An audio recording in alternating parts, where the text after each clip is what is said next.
दा खोल दा छील दा मार दा खोल दा ढोड़िया में बियर डाल के पी लो, ढोड़ी सब कुछ आकर्षण का केंद्र हो गया है। अब वो तो खैर अपना अपना फैंटेसी है, उसमें तो मैं नहीं जाऊँगा। रिसर्च का विषय हो गया है ढोड़ी। हाँ, आपके ऐसे कलाकारों को मैंने रिसेंटली भी अपने फेसबुक से एक वीडियो पोस्ट किया था कि थोड़ा सा सीखिए आप लोग म्यूजिक। भोजपुरी के तमाम आर्टिस्ट को बोलता हूँ मैं, ऐसा नहीं है, ऐसा नहीं कि मैं घमंड की बातें कर रहा हूँ, मैं खुद भी सीख रहा हूँ ना। आपके भी माताओं का वही शरीर है, आपकी भी बहनों का वही शरीर है जो बाहर में रिंकिया के पापा और फलाना ठिकाना आप कर रहे हैं, सबका वही है। विवाद में आ जाइए मत नहीं, बोलिए। कोई अरे विवाद में मैं भोजपुरी के एक एक आर्टिस्ट को बोलता हूँ, आप जिसको भी बेस्ट मानते हैं अभी, जैसे आप आधुनिक समय में, सबको सीखने की जरूरत है। कोई एक आर्टिस्ट मैं मेरे पास आप बिठाओ, अगर मैं ये कायदे के साथ बताता हूँ और म्यूजिक पे डिस्कशन कीजिए, मैं आपको बिठा के डिस्कशन करके प्रूव कर दूंगा कि इनको कितना सीखने की जरूरत है। हमें नहीं लगता कुमार सत्यम जी ने कभी ढोड़ी के ऊपर गाना गाया होगा, किसी जो है लहंगा चुन्नी ब्लाउज पेटीकोट के ऊपर गाना गाया होगा, फिर भी इन्होंने बिहार से निकलकर और भोजपुरी और तमाम क्षेत्रों में जो है इन्होंने राज किया।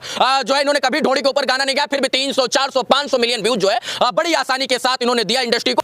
जो है बिहार में एक इंडस्ट्री है भोजपुरी इंडस्ट्री, नो डाउट उसमें से 10 में से यूट्यूब की टॉप ट्रेंडिंग लिस्ट में से 10 में से 7 गाने भोजपुरी इंडस्ट्री के ट्रेंड करते हैं। भोजपुरी का विकास और विस्तार जो है वो क्यों नहीं हो रहा है, और आप भोजपुरी में गाना क्यों नहीं गाते हैं? देखिए, भोजपुरी आप उसको ऐसे देखें कि वो एक क्षेत्र है और वो एक भाषा है ना। जैसे कि मिथिलांचल एक क्षेत्र है, मैथिली एक भाषा है, अंग प्रदेश एक क्षेत्र है, अंगिका एक भाषा है, उसको ऐसे देखें। लेकिन क्या है ना कि मेरा ख्याल है कि जो भोजपुरी में लोगों ने किया है या कर रहे हैं, भोजपुरी में बहुत अच्छा काम भी लोगों ने किया है। अगर हम बिहार के प्राचीन इतिहास को या मध्यकालीन इतिहास को देखें तो हमारा जो कल्चर है, हमारी जो संस्कृति बहुत बृहद रही है।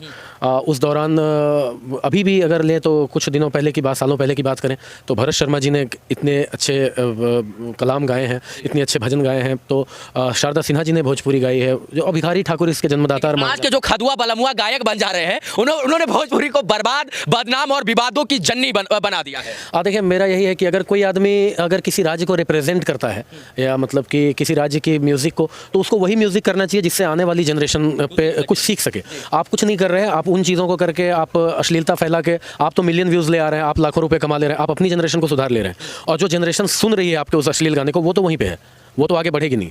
और जब वो जनरेशन आगे आएगी और आपके बच्चे आगे आएंगे, आपने अश्लीलता फैलाई और लोगों को अश्लीलता सुनाई, अब आप अपने बच्चों से कहेंगे कि वो सारे बच्चे अश्लील हैं, उनके पास मत जाना। ये सच्चाई है ना।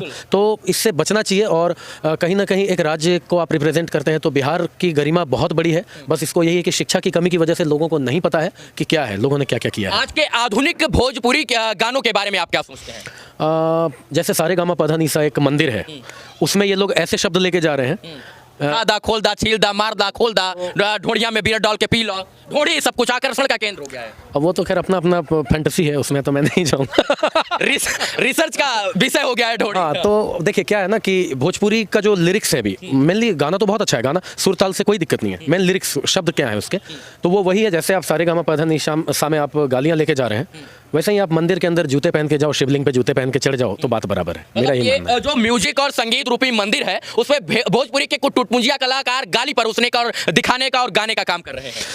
बिल्कुल कर रहे हैं। देखिए, ऐसे कलाकारों को मैंने रिसेंटली भी अपने फेसबुक से एक वीडियो पोस्ट किया था कि थोड़ा सा सीखिए आप लोग म्यूजिक। भोजपुरी के तमाम आर्टिस्ट को बोलता हूँ मैं, ऐसा नहीं है, ऐसा नहीं कि मैं घमंड की बातें कर रहा हूँ, मैं खुद भी सीख रहा हूँ, है ना। मैं 13 जनरेशन से मेरे घर में म्यूजिक चल रहा है, फिर भी मैं सीख रहा हूँ। जो भी लोग मेरे से अच्छा करते हैं उनसे सीखता हूँ। भोजपुरी के जितने भी आर्टिस्ट ये सब काम कर रहे हैं, वो इसलिए कर रहे हैं क्योंकि उन्होंने म्यूजिक सीखा नहीं है, उनको पता नहीं है कि अच्छा म्यूजिक है क्या, और उनको पता है कि ये करने में जीवन बीत जाएगा, होगा नहीं, तो यही करके मिलियन व्यूज बना लेते हैं। और मैंने किसी बड़े गायक से सुना है भैया कि संगीत सीखने का कोई उम्र नहीं होता है, आप बचपन से लेकर मरते दम तक बुढ़ापी तक आप सीख सकते हैं, तब भी आप सीख नहीं सकते हैं। इतना महान है संगीत और गीत और सुर और ताल। देखिए, मेरे दादा जब आखिरी समय में थे, तो उनसे एक न्यूज़ रिपोर्टर ने पूछा था, पंडित जी आपने बिहार में संगीत को इतना संगीत में काम किया है, आपको क्या लगता है, आप उम्र के इस पड़ाव पे हैं?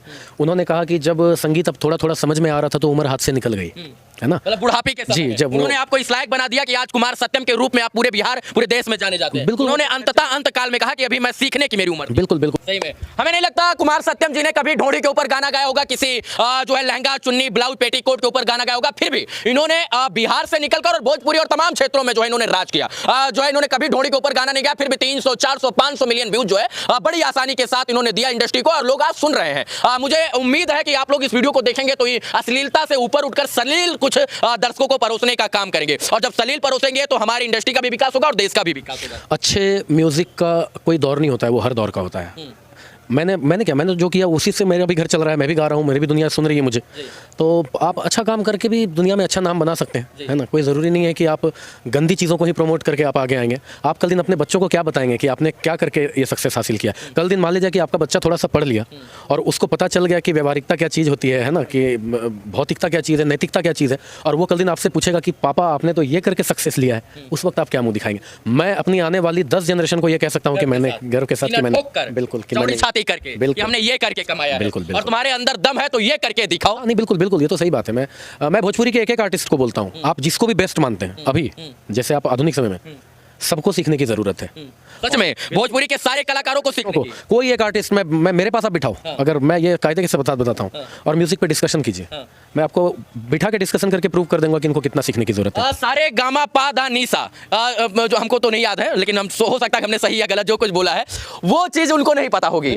सा को सा क्यों कहा जाता है, पहले आप किसी भी एक से पूछ के आओ। सारे गामा का उनको ये चीज नहीं पता कि सारे गामा आया क्यों और किस लिए सारे गामा पा कहा। सा को देखें, षडज ऋषभ गंधार मध्यम पंचम धैवत निषाद, ये नाम है सारे गामा पा धा नी सा का। सा को षडज क्यों कहा जाता है, आप किसी भी इस भोजपुरी के किसी भी आर्टिस्ट से पूछ लो, अगर बता दे तो मैं अपनी बात वापस ले लूंगा। अगर सा का फुल फॉर्म पता होता तो सारा रारा चोली के अंदर रंग नहीं डालते। समझ में आया ना भैया? बिल्कुल बिल्कुल सही बात है। और वो निहायती जो है ना का फुल फॉर्म उनको पता होता तो वो निहायती गंदा हरकत ढोड़ी के ऊपर वो कभी नहीं करा। हाँ बिल्कुल सही बात। देखिए आप क्या है ना कि आप किसी भी अंग विशेष की चर्चा करें, चाहे आप आंखों की कर लें, नाक की कर लें, है ना, नाभि की कर लें, आप किसी के जननांग की चर्चा कर लें, वो आपके भी घर में है, वो है ना, आपके भी माताओं का वही शरीर है, आपकी भी बहनों का वही शरीर है जो बाहर में रिंकिया के पापा और फलाना ठिकाना आप कर रहे हैं, सबका वही है। विवाद में आ जाइएगा मत नहीं, बोलिए। कोई अरे विवाद में आने से, भोजपुरी में वैसे भी विवाद को लेकर ही लोग आगे बढ़ते हैं। विवाद में विवाद होता है ना कि आप मेरे से विवाद करके बताइए। आप अपने फेसबुक से आप कुछ भी बोल दीजिए, मैं तो खुद अपना फेसबुक नहीं देख पाता हूं, तो आपका देख के मैं कहाँ विवाद में पड़ा रहूंगा, है ना। तो आप विवाद कुछ भी कर लीजिए, लेकिन सामने में बैठ के मुझे जिस दिन प्रूव कर देंगे कि आपने बहुत बढ़िया काम किया है, उस दिन फिर मैं मान लूंगा, या जो भी होगा उस दिन। आपका एक बहुत जबरदस्त सॉन्ग जो सब कोई सुनता है, हमारी अटरिया जी। ओ हमरे हटरिया पे आजा रे सवरिया, देखा देखी बलम होए जाए, लोग जो हंसे पर तुम नहीं हंसियो, तुम हंसी हैं तो जुलम होए जाए, हमरे हटरिया पे सा रे ग रे ग रे ध नि ध रे ग रे ग रे ध रे ग म प प द प म प ग म ध नि ध रे ध नि ध नि ध प द प म प म ग म ग रे ग रे सा हमरे हटरिया पे।